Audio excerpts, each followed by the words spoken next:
Buenos días, compañeros. Hoy, sábado 11 de noviembre, tenemos el placer de tener al psicólogo con nosotros, el profesor Cristian Hernández Vázquez, que nos apoyará siendo entrevistado con un tema que se trata del comportamiento infantil. La entrevistadora será la compañera Giselle Medina García. Hola, ¿qué tal? Buenos días, compañeros. Vamos a tener el placer de entrevistar al profesor Cristian Hernández. Profesor, sea usted bienvenido. ¿Nos podría dar una breve introducción acerca de sus conocimientos? Bien, claro que sí. Hola, ¿qué tal a todos? Buenos días. Bueno, de formación inicial, yo soy licenciado en psicología, con énfasis en este caso, en modelo psicodinámico y conductual, es decir, la licenciatura lo que aprendí básicamente fue era psicoanalítica y teoría conductual. Eso posteriormente me lleva a cursar una maestría con la necesidad de poder especializarme un poquito más en las emociones, en las personas, en el trabajo con los seres humanos. Pues bueno, estudio la maestría de psicoterapia humanista en el Rogers de Puebla. Después de ahí estudio la especialidad en terapia familiar y de pareja. Y recuerdo que era precisamente en el trabajo con familias que llegaban, pues familias de mamá, papá, hijo e hija, o hijos o hijas, y casi siempre eran familias de 4, y era como de empezar a trabajar con alguno de los niños, ¿no? Entonces eso me lleva posteriormente, junto con una incursión voluntaria en las fiscalías, a trabajar con niños víctimas sobrevivientes de abuso sexual y violación. Y entonces pues creo que me di cuenta de que era necesario trabajar y prepararme y especializarme en este ámbito. Y después pues me fui a la formación en psicología y en psicoterapia infanto-juvenil. Estos, digamos, módulos o estos grados académicos que tienen que abarcar el infanto-juvenil nos enseñan pues a trabajar con los bebés hasta con los adolescentes hasta los 21 años. No es que le demos terapia a los bebés, pero bueno, muchas veces es importante conocer un poquito acerca de las posibles causas que pueden irse dando conforme crecen y también a partir de algunas condiciones del nacimiento. Okay. El día de hoy queremos abordar el comportamiento en niños de 3 a 7 años de edad. Como terapeuta infantil, ¿cuál ha sido el caso más difícil por atender o el que más lo ha marcado? Bien, híjole, yo sé que muchos en mi lugar dirían, es una pregunta realmente muy buena, una pregunta difícil, y la verdad, bueno, para mí sí lo es, porque, bueno, yo creo que la mayoría de los casos que llegan a consulta conmigo son precisamente casos que tienen que ver con valoración psicológica, por cuestiones de aprendizaje, por cuestiones de desarrollo, neurodesarrollo. Dentro de los trastornos del neurodesarrollo, pues podremos encontrar lo que es el TEA y también lo que es el TDAH, es decir, el trastorno del espectro autista y del autismo, perdón, y el trastorno de déficit de atención con hiperactividad. Comúnmente el término neurodesarrollo pues tiene que ver con que el cerebro de estos niños sí funciona, pero funciona de una forma diferente, o trabajan un poquito más lento, requieren más tiempo, y algunos pueden llegar a trabajar muchísimo más rápido. Sin embargo, aunque eso es como el 70, el 80, 85% de la población que atiendo, los casos más difíciles que me han llegado son precisamente casos de abuso sexual infantil y violación, y el caso que más me ha marcado es un caso que rompe, pues creo que todas las estadísticas. Comúnmente, bueno, tendría yo que hablar que hasta hace unas semanas, todavía inclusive muy recientemente, se consideraba acoso a esa insistencia que puede tener un familiar, un adulto o un cuidador. Dentro del cuidador podrían entrar los maestros, el típico como de dame un beso, o sea, siempre que se le force a un niño a empezar a abrazar a alguien, o que diga abrázame, déjame, porque soy tu papá, porque soy tu hermano, porque soy tu tío, eso es acoso, es una insistencia. De ahí viene precisamente el abuso, en el que va a haber tocamientos por encima de la ropa, inclusive debajo de la ropa, por ejemplo en la parte del pecho, por ejemplo en los glúteos, la parte pélvica genital. Y ya la violación es cuando hay penetración que puede considerarse de manera directa o de manera indirecta. De manera directa es, por ejemplo, con miembro viril o con el pene, y de manera indirecta sería a través de los dedos o cualquier otro objeto. Este es uno de los casos más difíciles. ¿Por qué? Porque se estima que el promedio es de niños y niñas entre 6 y 7 a unos 10 años. Sin embargo, el caso más difícil que atendí fue el caso de una pequeña que cuando llegué a consulta tenía 3 años, 2 meses, y ella fue abusada sexualmente en su escuela. ¿Sí? Cuando tenía 2 años, 9 meses, ella ingresa al primer grado de preescolar. Eso es algo que también rompe pues los esquemas, porque casi siempre es un varón, casi siempre terminan siendo familiares o cuidadores o amigos muy, muy cercanos. Y bueno, pues resulta que aquí fue una mujer, fue la escuela y fue un personal de servicios.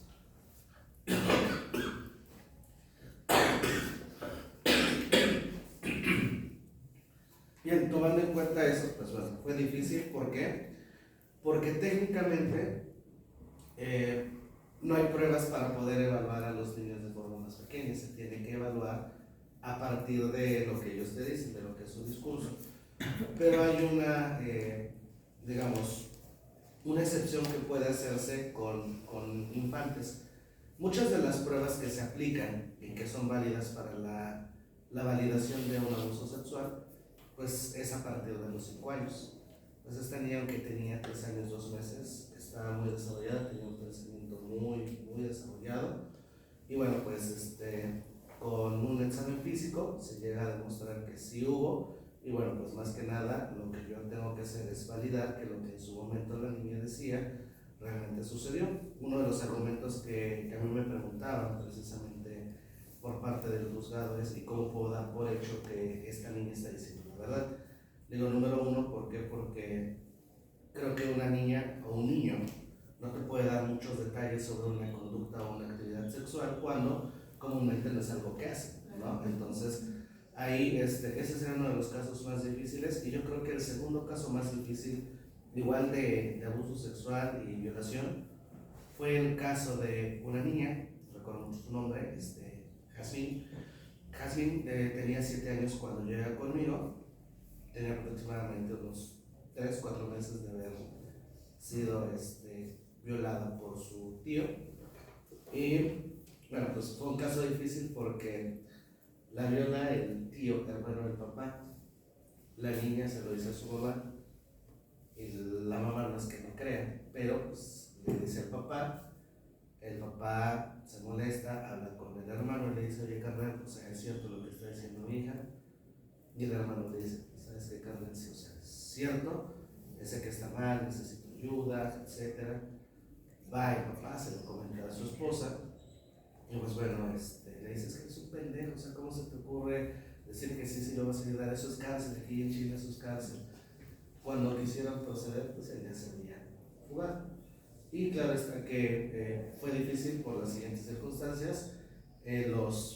Ahí había un patriarcado, vivían con la familia del papá, pero no vivían en la misma casa. Imagínate una cuadra donde todos los que viven son hermanos, primos, tíos, abuelos, bisabuelos, ¿no?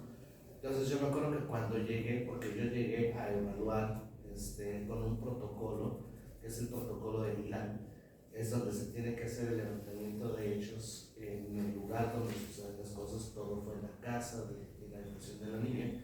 Entonces de repente llega alguien y es como entonces fue difícil porque yo era el segundo evaluador. Ya había precisamente un levantamiento de hechos, ya se había hecho una investigación, pero pues mágicamente los papeles se perdieron. Se le encuentra a la niña una infección que es Gardenia vaginalis en un ámbito pericial, médico, forense. Sabemos que es una infección, ¿no? Pero pues específicamente Gardenia vaginalis tiene que ver con una bacteria que surge o que ingresa precisamente por contacto sexual. Entonces se tienen que prescribir antibióticos. Cuando vuelven a hacer el laboratorial, pues sale negativo, pero pues hubo cosas que estas no se imaginaban, ya no las sabemos. Y pues bueno, logramos precisamente encontrar las condiciones favorables para demostrar, aunque bueno, pues esta persona tenía 17 años el tío, aunque no se encontró, pero bueno, sí se llegó a comprobar. Y bueno, pues también recuerdo que es difícil abordar estos casos porque le tienes que preguntar a los papás qué es lo que quieren. ¿Quieres justicia o quieres el bienestar de tu hijo? O sea, si hablamos de... Yo recuerdo que él me dijo justicia. En el consultorio que tenía yo en ese entonces tenía yo un área de observación tipo cámara que sea, y digo simplemente observo y empiezo a tratar a la niña de manera descortés, como la tratarían en una fiscalía, como la tratarían en una procuraduría, en un ministerio. El papá entra, me dice: ¿qué te pasa? ¿Estás loco? No, señor, simplemente estoy entrevistando a su hija como una entrevista. Eso es lo que les espero. ¿Puedo proseguir? Me dice: no, solamente quiero el bienestar de mi hija. Entonces comprobamos, nos enfocamos en trabajar la niña, etc. En el primer caso, se me olvidó decirte, Anita todavía se acuerda de mí. Incluso yo creo que lo más difícil es que un año después, casi exactamente un año después, días después, Anita regresa porque su papá muere en un accidente. Entonces, pude ver como que todo el proceso evolutivo de qué seguir, cómo seguir adelante, etcétera. Entonces, han sido casos, pues digo, difíciles, son los dos que más me han marcado. Y bueno, creo que pues también en algún momento algunos otros, pero bueno, ya me entrarían a lo mejor dentro de la infantil. ¿Okay? En base a sus conocimientos, ¿cómo podemos detectar un comportamiento negativo en niños? Bueno, muy bien. En primer lugar, para dentro del desarrollo del niño tendremos que meternos no solamente en la cuestión del crecimiento y el desarrollo, sino también en la cuestión cognitiva. Lo voy a explicar fácil y sencillo. Crecimiento y desarrollo son dos procesos que van de la mano. O sea, ni uno sucede antes ni el otro sucede después. O sea, son simultáneos. El crecimiento es el aumento de la talla y peso, mientras que el desarrollo es el despertar de las funciones del cerebro. Cuando nosotros nacemos con un cerebro que lo único para lo que está facultado pues es precisamente para que el corazón pueda latir, para que se pueda percibir temperatura, comunicarse a través del llanto, cuando está uno dolorido, cuando tiene uno hambre, cuando tiene uno sueño, cuando está uno quebrantado. Y bueno, siempre he puesto este ejemplo, esta metáfora a mis aprendices, sobre todo en segundo semestre. Pero es como cuando subimos al Cerro del Borrego. ¿Qué pasa si subimos al Cerro del Borrego alrededor de las 5:30 de la tarde? Estaremos llegando 6:15, precisamente más o menos a la altura del mirador, si nuestra condición y el clima lo permiten. Y cuando miras a través del mirador, tienes un panorama de todo Orizaba. Y te vas a dar cuenta que quizás de toda la proporción, alrededor hay de unas 100 luces encendidas en diferentes puntos. Cuando el bebé nace y cuando el bebé es estimulado por la mamá, se empiezan a prender esos foquitos. Así como se prenden esos foquitos, empieza a despertar, empieza a desarrollarse, a funcionar el cerebro, poco a poco. Si hacemos otras cosas y regresamos a ver a las 6:30 que está más oscuro, ya no veremos 100, 200 luces, ya veremos 500.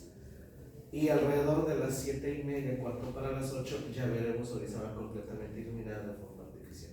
Es decir, así pasaría alrededor de los 4 meses, entre el cuarto y el sexto mes, el cerebro ya está completamente despierto y empieza a entrar en función a múltiples situaciones. Entonces, tenemos que ver que en primer lugar, crecimiento y desarrollo, el niño va acorde a lo esperado por su rango de edad.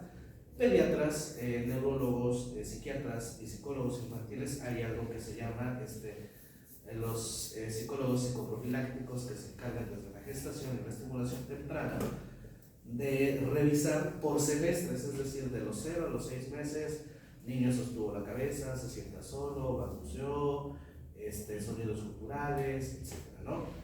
Del sexto al 12º mes o al primer año, hizo esto, hizo lo otro, etc., vamos nosotros llenando ciertos formatos. Nos vamos a dar cuenta que muchas veces hay posibilidad de un problema del comportamiento, del desarrollo y muchas cosas más si no se va desarrollando conforme a lo esperado. Y sé que quizás suena muy difícil, pero estas categorías evalúan lenguaje, desarrollo cognitivo, lenguaje, por ejemplo, se los voy a explicar. Muchos dicen, o muchas mamás mencionan, ay, es que el niño ya dice mamá. Claro que dice mamá, porque es la única palabra que distingues, ¿sí? Muchos pueden decir, ay, es que mi hijo dice supercalifragilísticoespialidoso. No, no es una palabra. No es una palabra. Muchas veces el lenguaje es un fenómeno fortuito. Y solo en el desarrollo solamente se considera lenguaje cuando la palabra tiene un sentido referencial. Por ejemplo, si el niño, tú tienes un niño o una niña, y te dice mamá, y eres la mamá, se considera como palabra.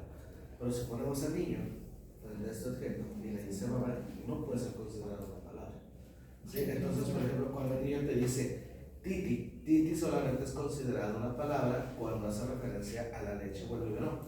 Guagua solamente puede ser una palabra considerada para referirse a un perro.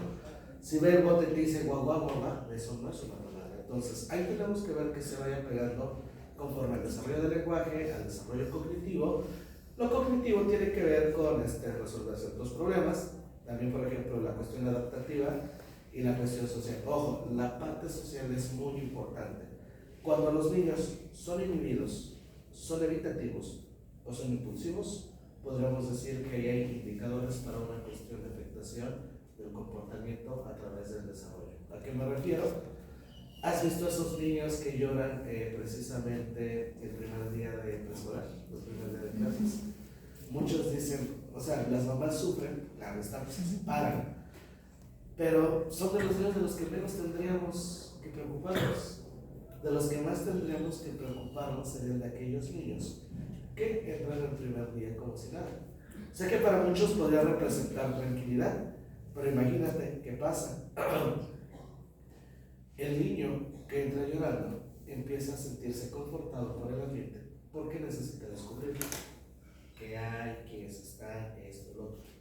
Y entonces muchas maestras, muchos maestros empiezan a establecer un vínculo de, ay, hola, ¿cómo estás? Entonces, que genera una crisis que lleva a una interacción y un contacto social. Algo que precisamente los maestros, si el niño no lloró, si el niño está en su rol, no me voy a meter con él porque ya está grande. Entonces empiezan a estancarse sus déficits de las habilidades sociales. Regresemos al ámbito cognitivo. Lo cognitivo tiene que ver con el despertar del cerebro y el nivel del pensamiento. Cuando un niño carece en este caso, de conciencia de que lo que hace está mal, hay una cuestión del desarrollo. Ojo, no es que vaya a ser un niño que el día de mañana vaya a ser un descuartizador, un asesino serial, pero eso quiere decir que en algún momento tenemos que empezar a trabajar con él la cuestión de límites, la cuestión de la regulación emocional y esas habilidades sociales e interaccionales para poder descubrir cuando hizo mal o cuando lo está lastimando. Caso muy paradójico, llegó conmigo un niño de 9 años y yo a él lo conocí antes, fortuitamente, por una actividad que tuve en la universidad. Hicimos unas bibliotecas para los niños y entonces los formo. Entonces yo soy bien niñero. Entonces yo digo, hola, tal chicos, buenos días, nos vamos a formar. Este lado niños, este lado niñas, el más pequeño, este el más grande. Y era uno de los más altos. Entonces le digo, ok, muy bien, acá mis chicos los van a dirigir. Y entonces él se acerca conmigo y dice, ¿qué onda? ¿Qué pasó? ¿A qué vas? Yo me llamo Jorge. ¿Cómo te llamas? Mucho gusto, yo soy Cris. Ahora le digo, oye Jorge, y bueno, pues ¿de qué grado eres? Porque pues, simplemente nos llevaron a los niños y digo, era de tercero. Pero así bien desenvuelto, ¿no? Entonces, el chiste es que te decía como te dabas cuenta que era el niño que, por ejemplo, las niñas asediaban, que era el chavito que es la estrella del equipo de fútbol a sus 9 años. Es un niño de 9 años que parecía como de 11. Sí, que es un niño, claro de color, cabello castaño claro, ojos verdes, entonces pues, imagínate, todo alrededor de. Pero, caso curioso, me escribe una señora solicitándome una cita y llega y dice, ¿te acuerdas de mí? Sí, dice, No me acuerdo tu nombre, no sé si me acuerdo. Tú eres Jorge, sí, así es. ¿Qué te trae para acá? Me dice, es que no sabe poner límites. Le pegan, no acusa. ¿Sí? Le roban sus cosas, no acusa. Le piden prestado y no lo regresan y no dicen nada. Le digo, ¿por qué no lo mandan a la escuela? Pues porque no sabe poner límites. ¿No? Entonces, aquí sí tenemos que ver muchas veces que la cuestión de que cuando se carece de conciencia de algunas cosas hay alguna falla en la cuestión del desarrollo cognitivo. ¿Por qué? Porque a los 7 años Lawrence Kohlberg nos dice, ya entendemos de la ley de la causa y el efecto, ¿sale? Pero, ¿qué pasa? Si tú a un niño le dices, ya no te quiero, entiende que lo que hizo está mal. Pero si tú le dices, no, ya no te quiero, y lo sigue haciendo, entonces hay algo que está mal. Con los niños, para los que tengan niños pequeños entre 3 a 6 años, los regaños no funcionan. No pierdan su tiempo, porque es a partir de los 7 años que surge el pensamiento moral. Lawrence Kohlberg nos enseña que a los 7 años conocemos la ley de la causa y el efecto, ¿sabe? Lo que se hace es, se corrige, y a los 7 años se castiga. Entonces, por esa razón también tenemos que ver de si el niño no comprende que algo, que lo que hizo está mal, ese es un problema. De hecho, eso era lo que iba a preguntar, que cómo corregir de manera correcta el mal comportamiento. Bueno, en primer lugar, para poder corregir, ojo, importante, muchas veces nos critican, y todos los terapeutas infantojuveniles, yo me dedico a formar terapeuta infantojuveniles en 3 institutos a nivel nacional. Yo siempre les digo, todos los que nos dedicamos a área infantil tenemos que analizar 3 casos. El caso del pequeño Hans, que atiende Sigmund Freud, padre del psicoanálisis, independientemente tenga o no tenga evidencia científica, pero lo que hizo está muy bien. 2, el caso del pequeño Albert, atendido por John Watson. Y el tercero, sí, es precisamente el experimento del muñeco Bobo, un caso que atiende Albert Bandura. Te hablo de estos 3 personajes y de estos 3 eventos. Por ejemplo, el pequeño Hans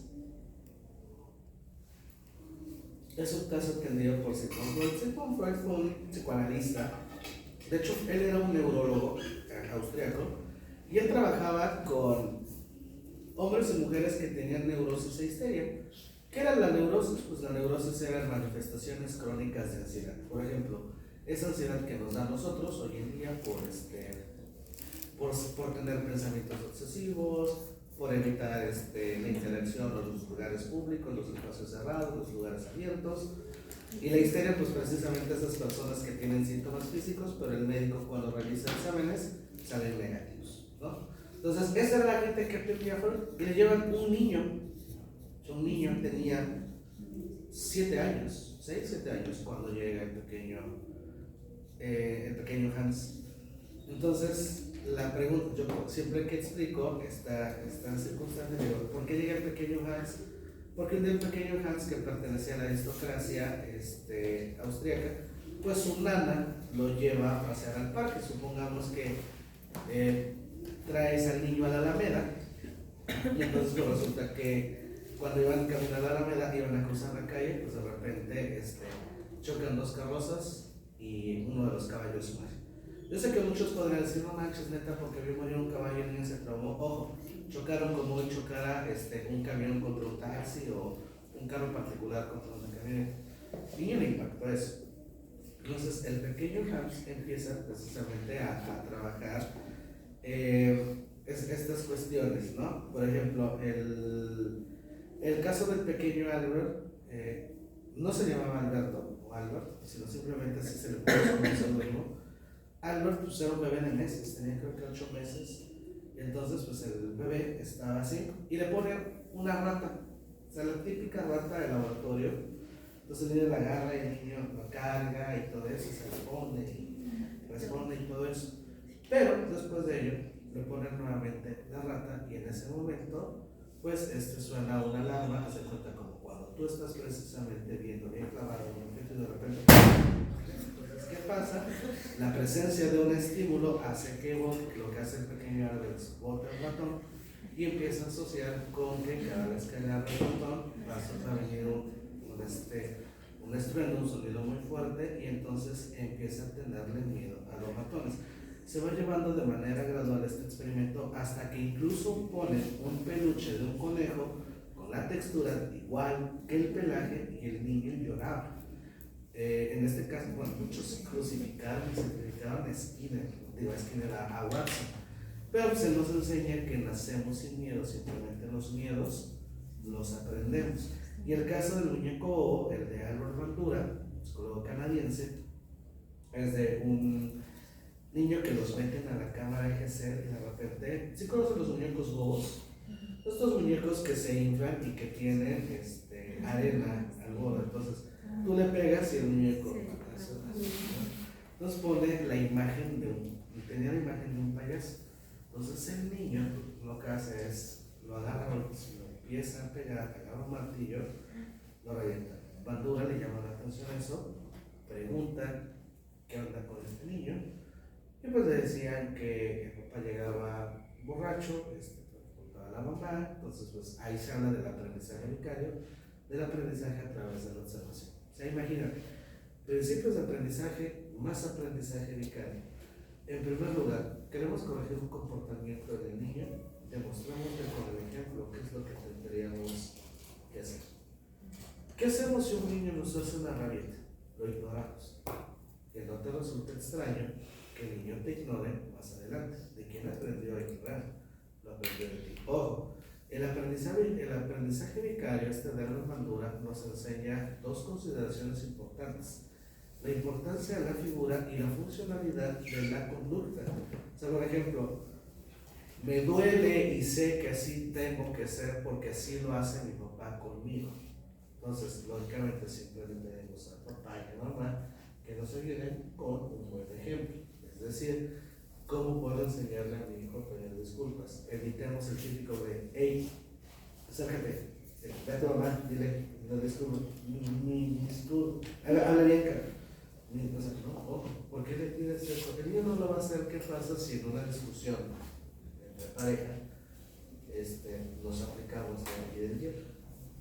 El niño va a entender que se aplica la ley del hielo cuando se enoja. Entonces, el aprendizaje vicario se aprende muy de cerca de las figuras más significativas, papá y mamá, que son las personas con las que más se pasa tiempo, y también, ¿por qué no?, los maestros. Entonces, desde ahí vamos a educar con el ejemplo. Número 2, la proporcionalidad de la falta. Por ejemplo, yéndonos más hacia el modelo sistémico, en el enfoque estratégico, ¿qué pasa? El niño no quiere comer. Y entonces, ¿qué pasa? No quiere comer, se lo quitas y le preparas lo que quieres. Lógicamente, eso está mal. El niño, si definitivamente no, si el niño te dice que no quiere comer, no le ofrezcas otra cosa. Al rato que te diga unas papitas, no, porque no tenías hambre. O sea, no se lo presentes como un castigo de no te doy las papas por no comer. O sea, exactamente como la consecuencia de unas papas. Tú dijiste que estabas muy bien y que no tenías hambre. Entonces esperará la cena. Entonces posiblemente esperará la parte de la cena. Ay, mamá, vamos a esperar la parte de la cena. Ahí va a ser importante trabajar con una técnica de comunicación asertiva que se llama disco rayado. El disco rayado es, te voy a repetir lo mismo que te dije, sin añadir palabras y sin modificar la actitud. Por ejemplo, si el niño te dice, vamos a ver, por ejemplo, ¿qué hago yo por? Tengo un pequeño que acaba de cumplir 6 años, y digo, vamos al súper, pero podemos ver juguetes, más no comprar. Incluso él ya sabe ahorita que no se compran juguetes porque vienen los Reyes Magos. Y en casa no le inculcamos Santa Claus y los niños. Entonces, después que viene un niño Dios, cuando vienen los Reyes Magos. Entonces, vamos. Eso me evita muchos problemas. ¿Por qué? Porque si yo le dijera, ok, vamos, y el niño quiere, o sea, yo nunca le puse un límite, solamente vamos a ver y lo voy a comprar. De ahí, por ejemplo, ¿qué sucede? El niño me hace una rabieta, me hace una pataleja y le meto un pellizco, le meto una dedo o lo ignoro. O sea, eso está mal. Por ejemplo, ahí tendremos que corregir, ok, bueno, ahí te quedas, yo me voy, el niño pues, se irá chingando y ya, después de este chingando se está chantajeando. Y bueno, ¿qué pasa? Damos por alto de que el niño ya se calmó, o después de que se calmó, entonces decir consecuencias, primera, única y última vez que me haces esto. Y entonces se pueden poner precisamente cuestiones proporcionales, como de ya no vas a ir al súper o me vas a acompañar al súper, pero no vamos a ver, no vas a pasar por el pasillo de los juguetes, no debemos ir a los juguetes. Eso sería lo ideal. Por ejemplo, ¿qué pasa? Si el niño no quiso comer, desproporcionan los papás el castigo como de no vas a ver televisión, ¿sí? Y no vas a jugar, porque no, o sea, yo no encuentro ninguna relación entre el juego y la televisión con la comida. El niño necesita, nos guste o no, actividades para recrearse, ¿sí? Para desestresarse, ¿no? Entonces, ahí, por ejemplo, si el niño no quiso comer, ok, recojo, pues hacer lo que tienes que hacer. 15 minutos que nos faltan, le recogemos la mesa y vamos a hacer. Seguimos con lo mismo. No le cargues de más tarea, ¿sí? Porque si no vas a generarle la resistencia que haga tareas.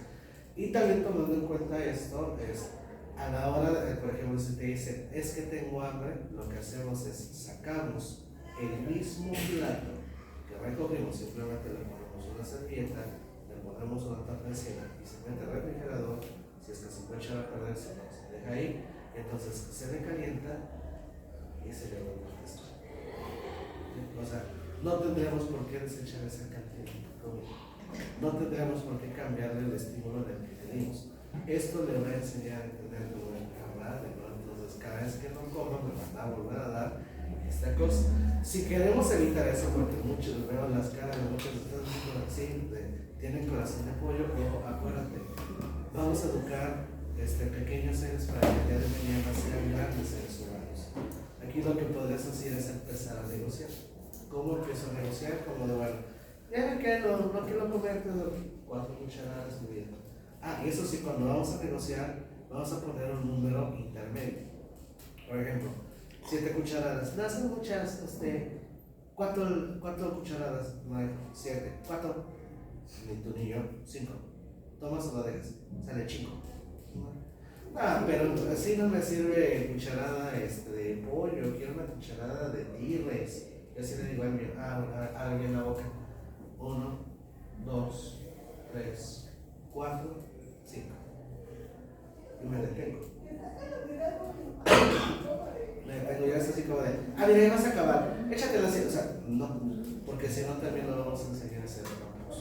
O sea, la cuestión es de que desde la forma, la actitud en cómo lo digo, desde lo que tengo que hacer estratégicamente hasta la funcionalidad que yo necesito mostrar, adelante. Entonces, sí, son situaciones en las que, bueno, podemos empezar a corregir precisamente a algunos niños. Repito, no se trata de castigos. Si va a haber castigos, son castigos proporcionales, pero también hay correctivos.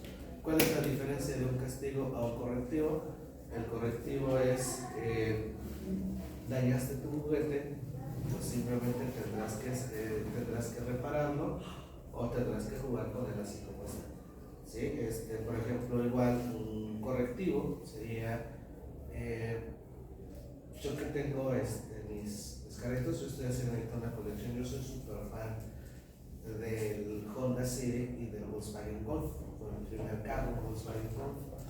Entonces, yo voy a mandar a hacer un portacarritos de Hot Wheels de puros Volkswagen y de puros Honda. Entonces, un día se le ocurre a Christoph agarrar uno. Le digo, no hay problema, me lo pide, pues hijo, no hay problema. Bueno, el detalle es que lo rayó. Entonces, bueno, ¿qué pasa? Le digo, ¿sabes qué? Así, está rayado, siempre le digo, puedes jugarlo, puedes agarrarlo. Ese sí, porque sabe que estaba fuera de su empaque, los que están guardados en su empaque, no los puedo agarrar. El chiste es que ya lo rayó. No fue un rayón que dijeras, pues no se ve, sí, incluso se ve que le echó todo el peso de su cuerpo encima o lo debe haber pisado, no sé, no te lo decía. Yo te dije, podías ocuparlo, lo tomas donde está, lo cuidas, haces buen uso de él, y cuando ya no vayas a jugar, no regresas donde estabas. Son las únicas 3 reglas. Y le digo, miren cómo me lo entregas. Y nada más agacho la cabeza y le digo, esto lo tienes tú en algún momento que reponer. Yo no te voy a dar dinero. Ellos tienen, porque por ejemplo también hay que hablar de economía de fichas. Él lleva el carrito, entonces digo, él lleva su ahorro y entonces pues un día se le ocurre ganar 50 pesos que tenía en su alcancía porque sabe que íbamos al súper. Buscó el carro y no lo encontraba. Lógicamente también el carro no costaba 50 pesos, costaba 32 pesos que vale pues era una edición especial, me costó 189. Entonces pues y me confundí, no me por tonto, ¿no? Entonces la razón, pero tuvo la intención, pues ese es un correctivo, tiene que reponer lo que hizo en su momento mal. Por ejemplo, ¿qué pasa? En la cuestión, ahorita que él entró en primer grado, yo empecé a trabajar con economía de fichas. Una economía de fichas es, trabajas bien, no hay quejas, te portas bien y no hay problemas con 3 compañeros que son con los que comúnmente están reportando, hay una moneda. Entonces yo le doy una moneda de 1 peso, pero cada cierto tiempo yo tengo que cambiar eso. Él, con economía de fichas, se compró una tortuga, con una economía de fichas, se compró unos periquitos australianos con las monedas. Y eso sí, tengo que mencionar que el día que no hay moneda, no hay moneda. Pero ¿qué pasa? El niño se enfoca tanto en cumplir, portarse bien, etc. Después hay que quitarlo de la mente, porque si no, se descompone el comportamiento del niño. Casi siempre la economía de fichas no se sabe quitar por muchos terapeutas, por muchos papás. Y entonces lo que ahora hacemos es empezar a reducir y empezar a reconocer, y también que la escuela nos apoye con otro tipo de estímulos. Ayer llegaba yo a la escuela por él, me decían pasa, y eran 3 papás y éramos 4. El chiste es que los 4 se metieron, los 4 niños estaban en un problema, pero veía yo a 2 mamás y un papá y todos, es que Cristóbal. Lo único que hice como papá, ¿saben qué señores? Están atacándome, yo no tenía la oportunidad de hablar. Vean por la ventana, son niños. Se pegaron, se manotearon, se mordieron, están echando un desmadre maravilloso. Y ya se les olvidó, ustedes bien clavados con lo que pasó hace 3 pinches semanas. ¿No saben qué pasa? El pedo es de ustedes. Digo, es inconcebible que 3 adultos tengan problema con un niño, que lo único que hace es ser resultado de las circunstancias. Se va a escuchar mal lo que voy a decir, pero pues, ¿qué podemos esperar de gente que no aspiró a un grado superior o un posgrado? ¿No? Pero yo sí se los decía, o sea, es gacho. ¿Y sabes por qué te lo comento? Porque los papás son 4 niños. Una de las mamás dijo, si te pegan, chingatelo. Le digo, ¿sabe qué señora? Qué raro. Cristóbal no pega. ¿No? Entonces, ahí en ese sentido es que podemos usar correctivos. Correctivos, yo por ejemplo decía, no vamos a llegar a nada mientras yo todos los digas, Cristóbal, respeta a Ángel, a Sergio y a Juan Pablo, y usted, si te molesta, chingatelo. Y le digo, ¿y saben qué es lo peor de todo? Soy una cosa bárbara a veces, yo lo sé. Pero le digo, ¿usted se ha puesto a pensar qué onda con la vida de sus hijos o con la vida de mi hijo? Digo, tiene 2 meses que terminó un tratamiento contra el cáncer. Su abuelo está desahuciado, estamos en espera. Hace tantos días, el día 30 de octubre, era su cumpleaños. Y él no quería celebrar, ¿por qué? Porque quería que su abuelo se recuperara para que estuviera a su fiesta. Y viene ustedes con estas chingaderas. Ya nos damos cuenta que no sabemos corregir muchas veces como padres. Castigamos desproporcionadamente y entonces eso es lo que resiente más al niño, eso es lo que desajusta más al niño. Igual, ¿qué pasa? Hablemos de hijos adolescentes. El hijo adolescente no te cuenta las cosas, porque siempre lo sermoneas, porque siempre lo regañas, porque siempre lo pendejeas. Y Y tengo que utilizar el término pendejear porque siempre la respuesta de todo padre es que estás pendejo, ¿qué te pasa? Estás pendejo, ¿qué te pasa? Siempre o sea, lo tengo que decir porque naturalmente ya es una respuesta de los padres. Por eso muchas veces no te cuentan nada. Yo creo que simplemente tenemos que tomar la regla de la calidad de tiempo versus la cantidad de tiempo. Creo que todos los días tenemos que despertar a un hijo pequeño o un hijo adolescente con un buenos días, con un beso, con vamos a curarnos, con hoy va a ser un gran día. A la hora de la tarde, pues quizás en la comida si podemos coincidir bien. Si no hay algo que tengas que hacer de tarea, algo en lo que te pueda apoyar, ok, mira, puedes hacerlo de este modo y lo terminamos en casa. Necesitas algún material, ¿no? Y en la noche, pues antes de dormir, que descanses y que pases la noche. Esos son los 3 momentos más importantes del día. ¿Sí? Entonces, creo que en este sentido va a ser importante ver que así es como se corrige. Y número 2, como lo decía Bandura con el aprendizaje vicario, somos los sujetos más importantes.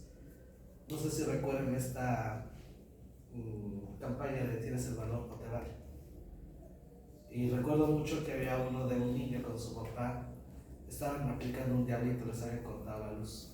Dice, mira, mi hijo, dice, esto no se hace. Entonces le dice, ¿por qué si no se hace? Pues porque lo estás haciendo.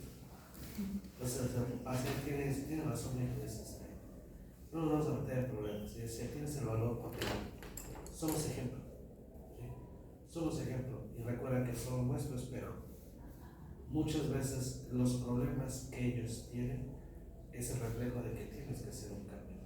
Desde cómo te acercas, desde cómo te diriges con ellos, desde cómo te relacionas con ellos. Entonces, ahí, si queremos corregir y queremos mejores resultados, veamos cómo nos relacionamos con ellos. El gracias, el por favor, es necesario, ¿sí? Puedes ayudarme también. ¿Sí? Entonces, pues, es como podemos corregir. Okay. Profe, y ya que estaba usted comentando acerca de los berrinches, ¿qué pasa cuando los niños presentan berrinches constantemente y en cualquier lugar y en cualquier momento? Bueno, aquí es importante hablar 2 cosas sobre los berrinches. Tienen que empezar a desaparecer alrededor de los 5 años. ¿Sale? Se le llama berrinches, rabietas o pataletas. Por ejemplo, el berrinche porque es desproporcionado, la rabieta porque es cuando empiezan a empujar todo, tiran todo, manotean. Incluso no sé si han visto que hay niños como que se empiezan a pegar, se jalan los cabellos, entonces es una rabieta. Y la pataleta pues es el típico de que empiezan a brincar, a saltar, y se tiran y empiezan a pegar con sus pisitos en el suelo. Entonces es importante saberlo. En berrinches se engloban los 3. Van a ser comunes desde los 2 años y medio hasta los 5. No me gusta el término normal o natural, pero dentro del desarrollo de los niños, todos los niños pasan por esta fase de los berrinches, rabietas o pataletas. Recordemos que el cerebro ya despertó, pero todavía no funciona al nivel que debería hacerse. Es más o menos como cuando manejamos un vehículo. Si manejamos, pues yo creo que no a los 3 días ya andamos a 140 en la pista, ¿no? O sea, de hecho, inclusive hasta cuidamos el tráfico, que no se vaya a ser de uso, sea nuevo, etc. El niño está aprendiendo a regularse, porque está aprendiendo a usar su cerebro. Entonces, a los 5 años, hasta los 5 años simplemente es sinónimo de que está teniendo un óptimo desarrollo. Hay que aprender a ser pacientes.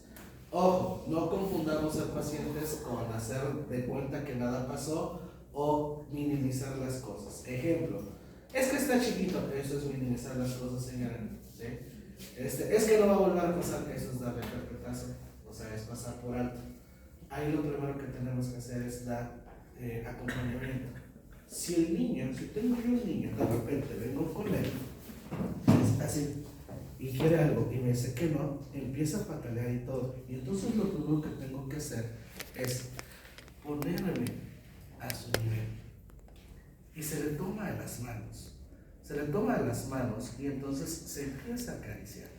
Algunas veces, por ejemplo, podemos enseñarle al niño un ejercicio de respiración consumante, es decir, simplemente lo contenemos. Ojo, evitemos el cálmate, evitemos decir el no pasa nada, está pasando mucho. Y lo que está pasando es no sé cómo expresarte que quiero este Pokémon, no sé cómo expresarte que quiero este Lego, no sé cómo expresarte que quiero este peluche, porque ya te dije y me dijiste que no, y no sé si me duele el que me dijiste que no, o el que no lo voy a tener, o el que lo quiero ahorita, pero tú me dices que, o sea, que empecemos a pensar toda esta revolución de pensamientos que puede tener el pensamiento del niño. Entonces, lo contenemos, y es así como ya, así. Las mujeres son privilegiadas, los hombres tenemos que desarrollar esa habilidad, se llama maternaje. Se agarra pequeño, se le pone el oído en el corazón. Entonces, como de,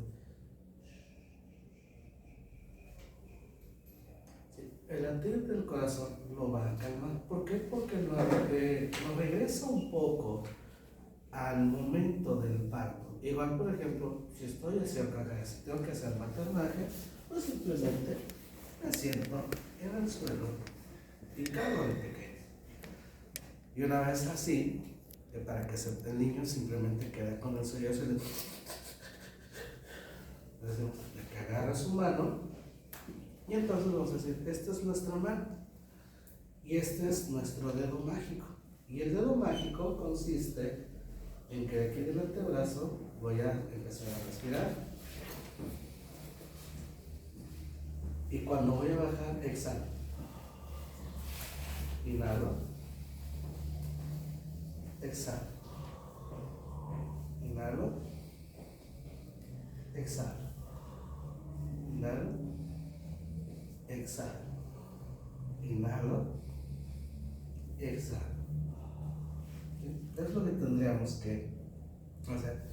Y luego de ahí, pues entrar en ese diálogo o en esa conversación. No estamos dispuestos. No estamos dispuestos.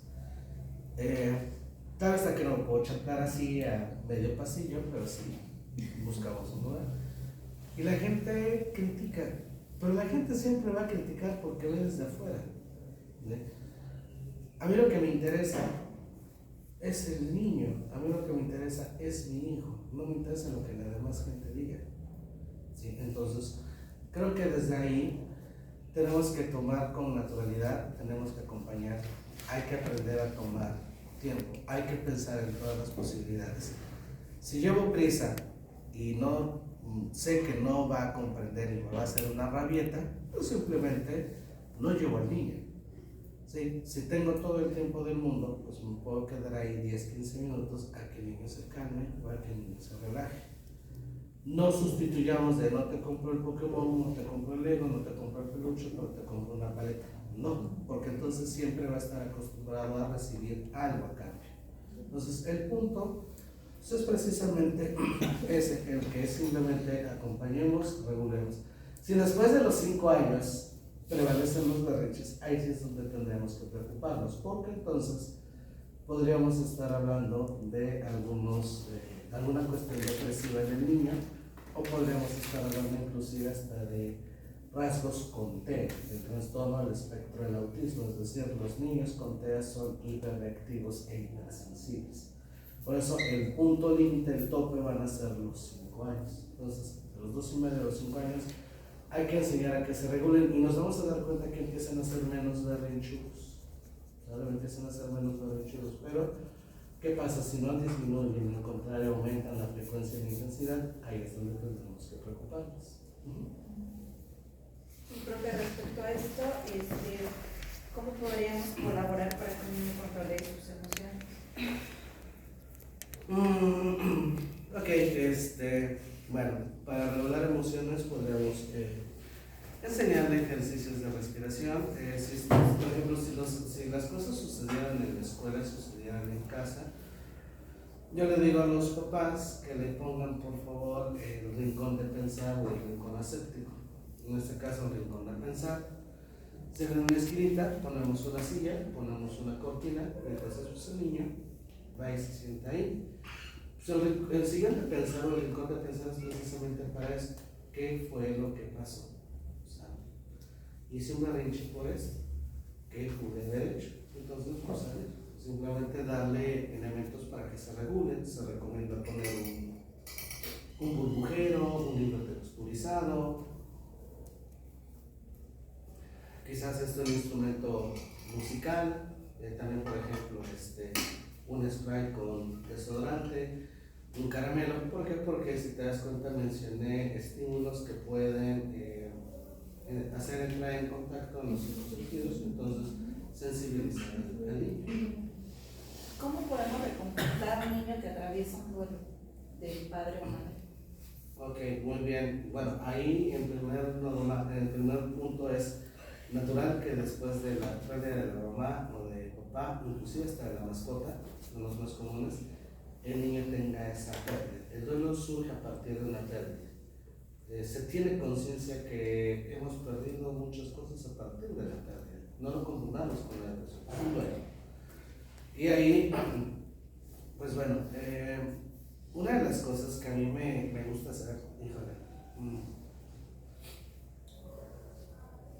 no sé si sea el haber conocido la obra de Chasser o qué, pero siempre me gusta infundar un futuro.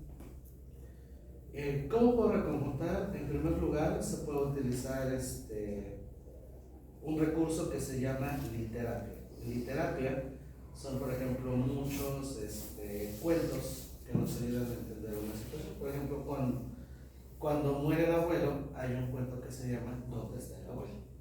Y habla precisamente de que ya no lo voy a ver sentado en su mecedora, ya no va a platicar conmigo, que ya no me contará historias. Y bueno, pues el chiste es que dice, ya no pasará esto, pero ¿dónde lo puedo encontrar? Y al final pues siempre menciona que cuando tengas esa necesidad, puedes pensar en él, puedes acordarte las razones o los motivos por los cuales el niño llegó a querer al abuelo, ¿no? Otra sería, una de las tareas que a mí me gusta mucho hacer precisamente con las familias, con los pequeños, es la de escribir una carta y mandarla en globo. Entonces es como si el niño, por ejemplo, si el niño no escribe porque tiene 4 años, pues que le haga un dibujo. Haz un dibujo tuyo y de tu abuelo, se lo vas a mandar en este globo. Y entonces pues se le lleva quizás a un parque. Ya sé que van a salir muchos naturalistas de las tortugas, entonces sí, no va a ser todos los días. El chiste es que también el niño sepa, ¿sí?, que en algún momento le podemos decir, vamos a soltar este globo va a llegar hasta nuestro abuelo. Y quiero que cuando lo soltemos empieces a seguir el globo con tu mirada hasta que ya no lo haces. Entonces pues el globo va a ir hasta el tal. ¿Qué va a pasar? Cada vez que el niño necesite platicar con su abuelo, decirle algo a su abuelo, decirle algo a papá, decirle algo a mamá, fue hacia allá porque el globo se lo dirige hacia allá. Si va de aquel lado, el niño lo va a buscar de aquel lado. Entonces se escribe una carta de que le extraño y que sabemos que va a ser un viaje y que no nos ha dicho dónde y cuándo va a llegar, pero que por favor nos avise. Y entonces pues dejas pasar unos días. Yo recomiendo a los papás que reciban una carta. A mí me sucedió con Cristo cuando fallece mi papá y luego cuando muere una de sus mascotas. Entonces, una de sus mascotas, yo recuerdo que un día llegando, pues escribí una carta. Siempre he tenido muchos cómplices. ¿A qué me refiero? Yo recuerdo que una vez estaba escribiendo una carta y se acerca una de mis alumnas de psicología y me dice, maestro, ¿y esa carta? Y me dijo, ya le expliqué la situación, maestro, eso sí no hay problema. Yo le escribo y todo eso, y hasta hicieron un dibujo y todo. Pues perfecto, ¿no? Sí, gracias. La pusimos en un sobre, iba yo llegando y ellos siempre salen. Entonces yo sé que siempre a la hora que llego, el vecino de enfrente me saluda, se acerca, hola, profe, dígame, esto, sí, perfecto. Entonces ya siempre que abre el portón, él se asoma, papá, hola, digo, mira, carta para Cristo. Y entonces, muchas gracias, ya recibí tu carta, sí, sabes, todavía no llego, o qué crees, creo que estoy muy cerca, ahorita me encuentro en un lugar, no te puedo hacer una videollamada, y él se queda con una tranquilidad. Mira, quizás no nos veremos en mucho tiempo, no me preguntes cuánto, utilizamos esas frases del niño. Y cada cierto tiempo puedes recibir quizás una postal de cumpleaños de hijo, te extraño mucho, quisiera estar contigo, no puedo, sin embargo, quiero que sepas que lo más importante es el día que tú naciste y por eso hoy celebramos que tienes 9 años en la vida de tu familia. Las frases de este tipo son necesarias y ayudan a reconfortar mucho. Algún día, y creo que eso también puede aminorar el impacto de los problemas y las relaciones conflictivas entre padres e hijos. Siempre me ha gustado pensar que algún día el hijo adolescente podrá decir: pinche viejo, pinche vieja, siempre hicieron todo lo posible porque yo estuviera bien, hasta hacerme creer en las cosas que parecen imposibles. Entonces, así es como yo sugiero mucho el reconfortar precisamente el duelo, ¿no? Escribir una carta, mandarles un mensaje, hacerles un dibujo, y es la forma en cómo lo voy manejando. Ya cuando son más grandecitos, pues bueno, utilizo otras técnicas, pero habitualmente las que más me gustan son estas. Profe, ¿cómo podemos apoyar cuáles son las consecuencias de tener padres ausentes a temprana edad? Muy bien, ok. Cuando hablamos de ausencia tenemos que contemplar dos consideraciones. Hay ausentes que están padres, hay padres que están ausentes físicamente y hay padres que están ausentes emocionalmente. Uno se le llama padre ausente y el otro se le llama padre periférico. Padre ausente es el que no está físicamente por alguna razón. Está en la cárcel, desafortunadamente hoy en día es muy común, por secuestro. Se van a los Estados Unidos y casi no contactan. Entonces, bueno, ahí está. Esto genera una sensación de abandono y emocionalmente les pega a los niños. Puede llevarlos a tener enojo o resentimiento y padecer una tristeza muy fuerte, ¿no? Porque se supone que los padres son las personas que más nos aman. Pero ¿qué pasa? Siempre he dicho que es mejor que no estés físicamente porque quizás se pueda tratar de entender o el niño pueda tratar de entender por qué no estás. ¿Vale? El problema es cuando estás físicamente pero emocionalmente eres completamente un cero a la izquierda. Se llama padre periférico. Entonces así como de ya llegué y no es como de hey, ¿cómo te fue? Hey, critícame, ¿no? O sea, ¿de qué sirve que esté presente físicamente si emocionalmente no tiene ninguna relevancia? Entonces ahí también duele más el precisamente que esté físicamente pero emocionalmente, ¿no? ¿Por qué? Porque lo principal que va a generar es resentimiento o enojo. Y también, por ejemplo, problemas en el autoconcepto de que, o sea, si mi papá no me quiso, si mi mamá no me quiso, ¿qué me puedo esperar? Yo lo platicaba ayer con una alumna que está ahí en clase. Yo doy psicopatología a un grupo de universitarios y estamos viendo trastornos físicos, medicina conductual para las personas con alguna enfermedad. Y hablaba yo del caso de una paciente gerontológica de 83 años que el hijo estaba en Arizona. Entonces le digo que comiera a las 2 de la tarde y que le hicieron una videollamada. Entonces una alumna levanta la mano y dice: maestro, no puedo resultar contraproducente. Le digo: a ver, expone un poco más en cada idea y te puedo yo responder. Si dices que yo lo hacía acá, dice, llamaba yo, pero después me sentía pésimo. Yo le digo: ¿dónde estaban las personas con las que comías por videollamada? Pues en el negocio. O sea, ¿dónde está tu negocio? Y no dice nada. Le digo: recuerda que a ti te pega porque solamente puedes comer con ellos en una videollamada. O sea, la videollamada acorta, entre comillas, una ausencia, sabiendo que los tienes acá. La señora no puede comer con su hijo. ¿Por qué? Porque el hijo está en Arizona. O sea, ¿cuánto tiempo tardaría en poder llegar al menos un solo día para comer con él? Entonces, ella entiende precisamente que lo periférico es, hay personas que están presentes físicamente, pero emocionalmente nos hacen sentir abandonados. Hoy, ¿usted considera que a raíz de esto se puede desarrollar un comportamiento agresivo en niños? Posiblemente, aunque también no es así como una maldición o una profecía, no nada más es como que los problemas de conducta, no solamente porque desarrollan una conducta violenta, sino también pudiera ser, por ejemplo,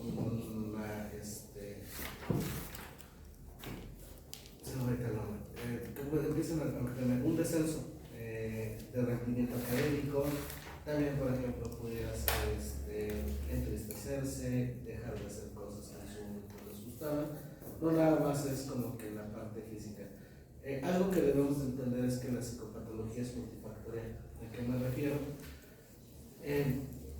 Un ejemplo muy claro, los niños que sobrevivieron al sismo del 85, unos tenían 3 años, unos tenían 5, unos tenían 7, unos quedaron, por ejemplo,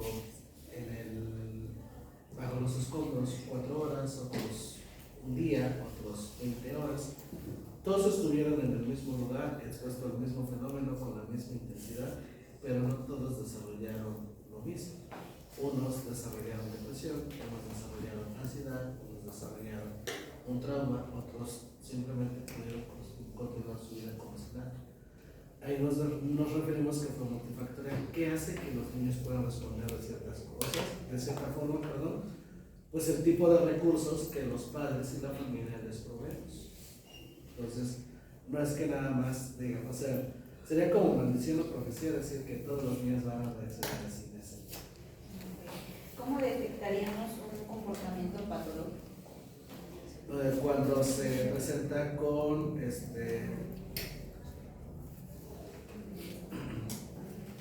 patológico, cuando empiezan a hacerse recurrentes y empiezan a tener afectaciones. Por ejemplo, afectaciones en su vida académica, en su vida personal o en su aspecto interpersonal.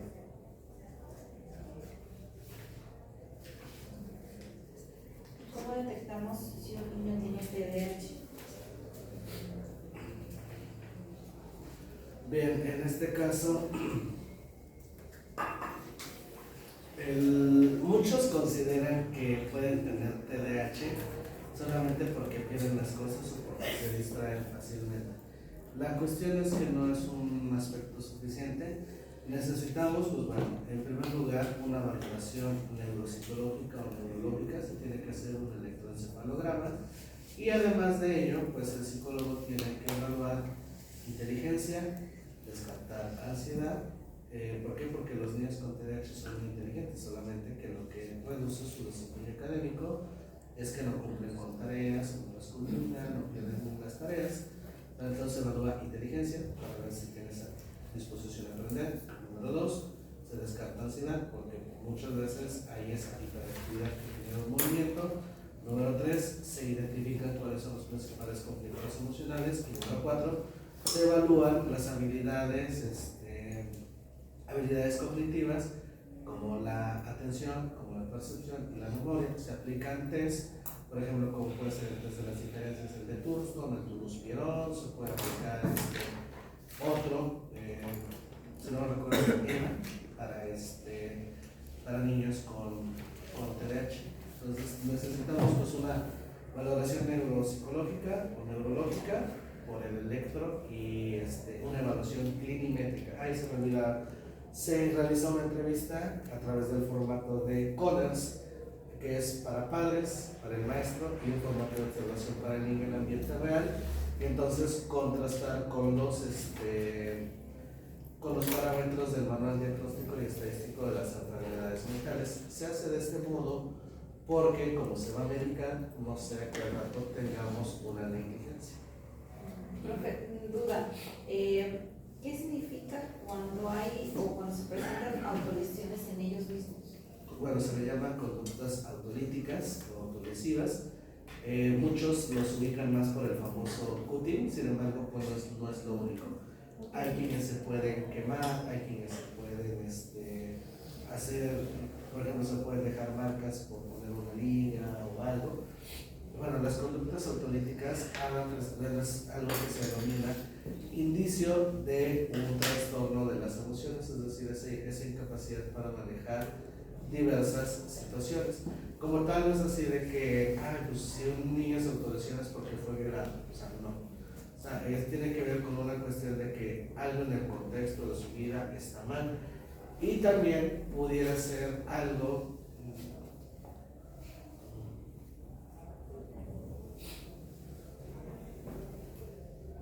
estoy tratando de recordar, es que hay otro prefijo que es, puede ser índice de algo que se denomina CASIS. ¿Qué son las CASIS? No porque casi lo haga, ¿no? CASIS es un acrónimo que significa conductas autolesivas sin ideación suicida. Eso significa CASIS.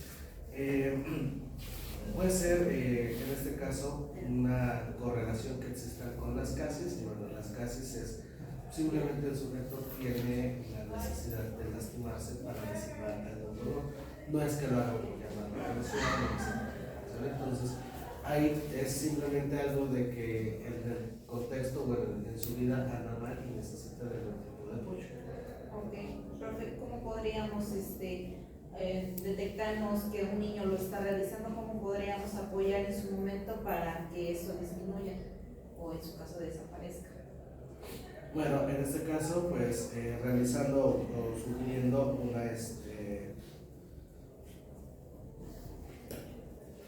intervención familiar. Lo primero que vamos a hacer, igual antes de la intervención familiar, es identificar la red de apoyo. La red de apoyo sería precisamente aquellas personas con las que el niño o el adolescente puede contar para poder afrontar una situación. Por ejemplo, se me ocurre, el niño perdió a su padre, o sea, su padre falleció. ¿Quiénes van a formar la red de apoyo? Posiblemente los abuelos, la mamá. Hay que ver si el niño tiene una mamá mayor. Hay que ver, por ejemplo, quiénes son los mejores del niño, los mejores amigos del niño, y también, ¿por qué no?, la maestra. Lo que vamos a hacer ahí, precisamente en ese sentido, es, ok, los abuelos, ¿qué van a hacer?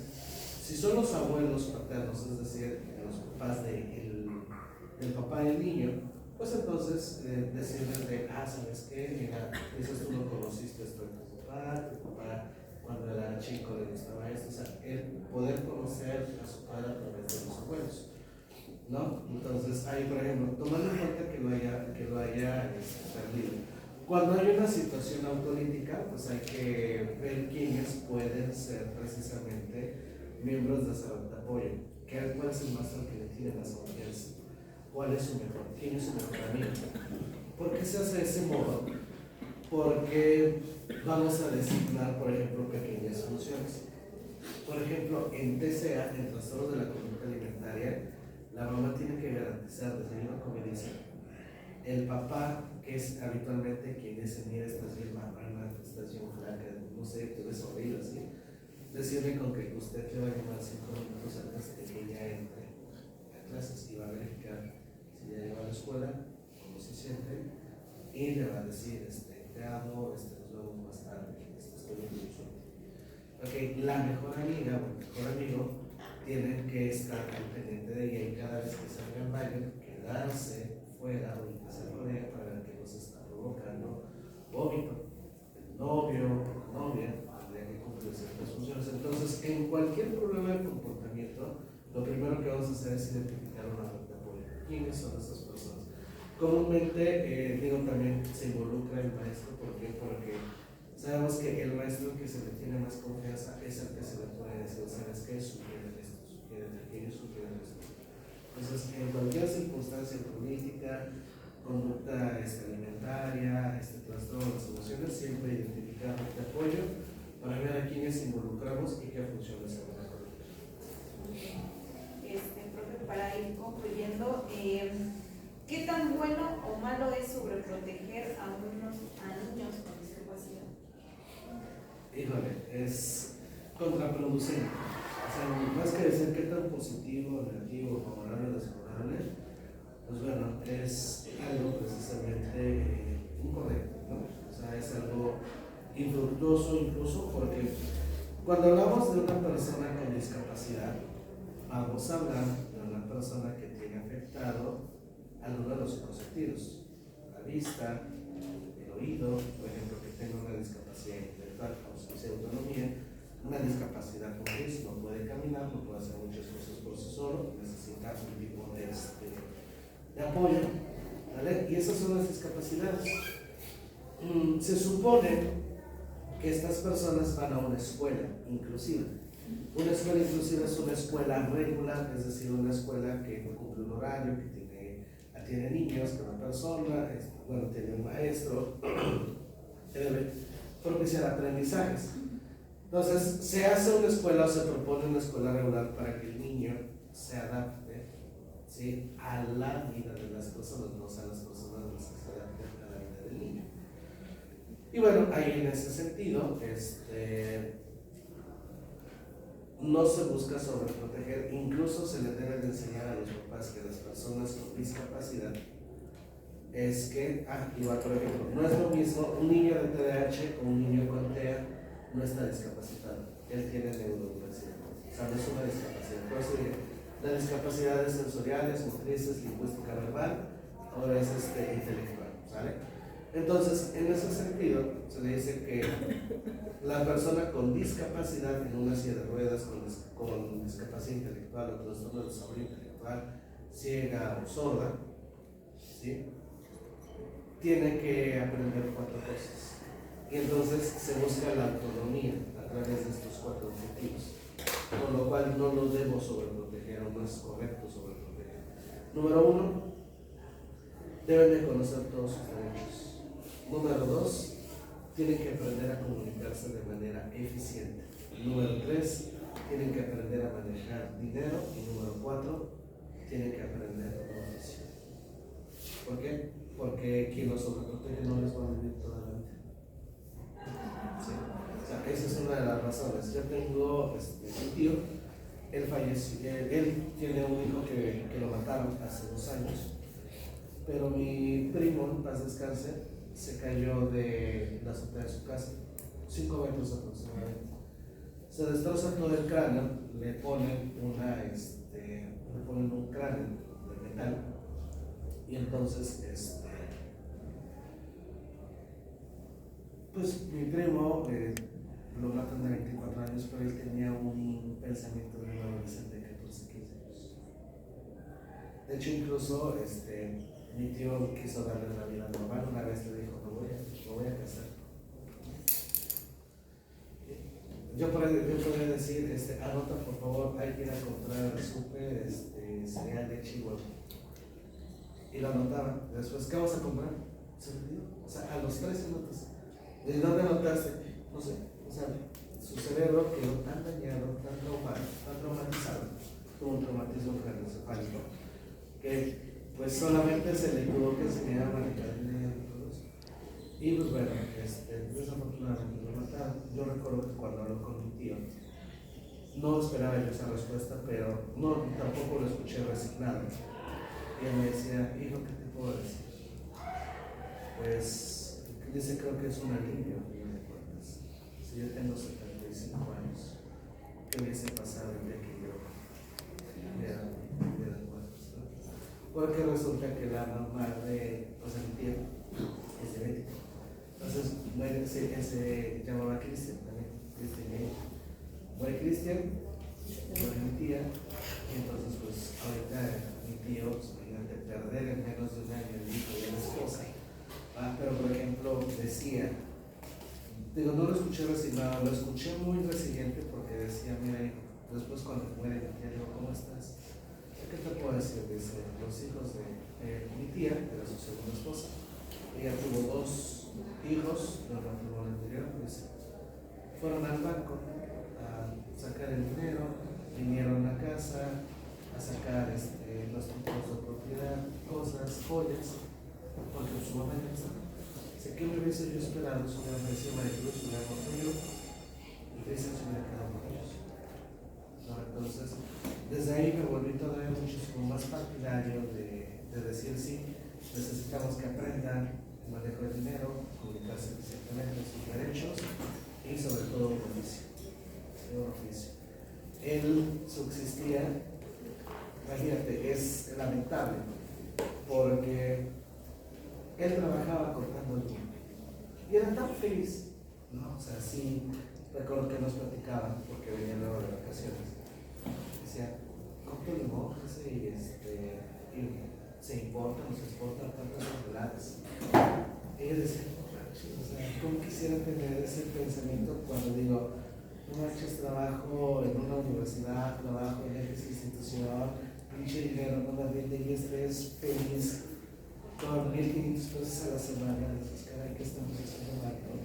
Entonces, yo sí lo veía a él, desafortunadamente lo mataron. Él vivía en Guerrero y pues precisamente víctima de esta ola de violencia, ¿no? No andaba en malos pasos, simplemente creo que estaba en el lugar indicado, nada lo perdió, le quitó la vida, pero pues imagínate, era tan noble que una ocasión dicen que para ellos 30 grados es ponerse una chamarra que ya se fue. Y era un pordesero, decía mi tío. Un pordesero le dijo, rompando, le dio los 300 pesos que se había ganado de propina en el restaurante y le regaló un chamarra, ¿no? O sea, así era él, ¿no? Entonces, por eso digo, no hay que sobreproteger, hay que darles la autonomía para que puedan lograr estos objetivos. Bueno, pues le damos las gracias por este tiempo y por impartirnos de sus conocimientos. Esperemos que no sea la primera vez, haya más.